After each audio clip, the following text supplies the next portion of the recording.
Welcome back to day 2.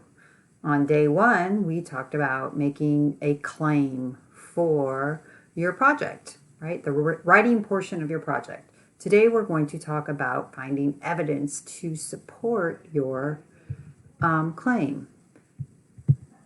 The next slide is the basic structure of what you're writing. So you came up with a claim in 1 to 2 sentences, which is your argument. What are you trying to prove in your writing, right? And this is a literary analysis. What are you trying to prove that your author did in their story?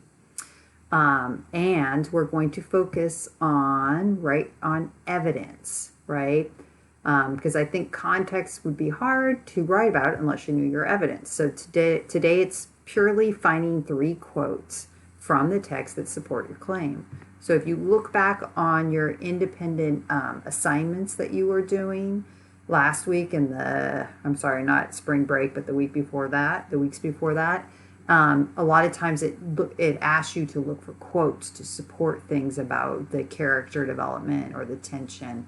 So you can look through and see if you already have quotes, or you might have to go back through your text. So here is the model from Thank You, Ma'am. And you note in the claim that they put the title of the story, and you'll want to do that in your claim. So just make sure you have that in there. And the claim for this one was that although Roger attempts to commit a crime at the beginning of Thank You, Ma'am, he is actually a trustworthy character. So you're trying to find 2 pieces of evidence that demonstrate this in the text, or that build on a case that would show this, right? So these are the 2 pieces of evidence. You're actually going to need 3, right? Because that was a short story and we are doing a novel.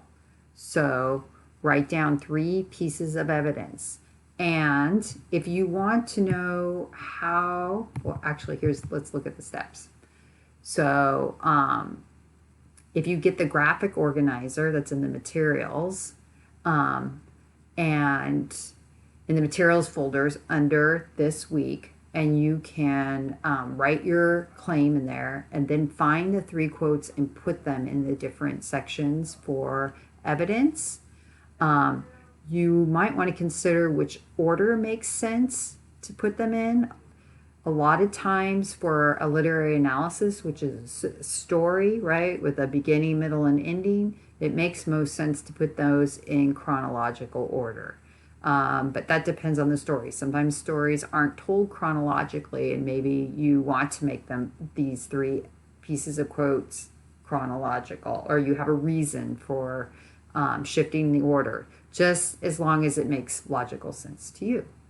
And that is it for day 2. See you tomorrow or later.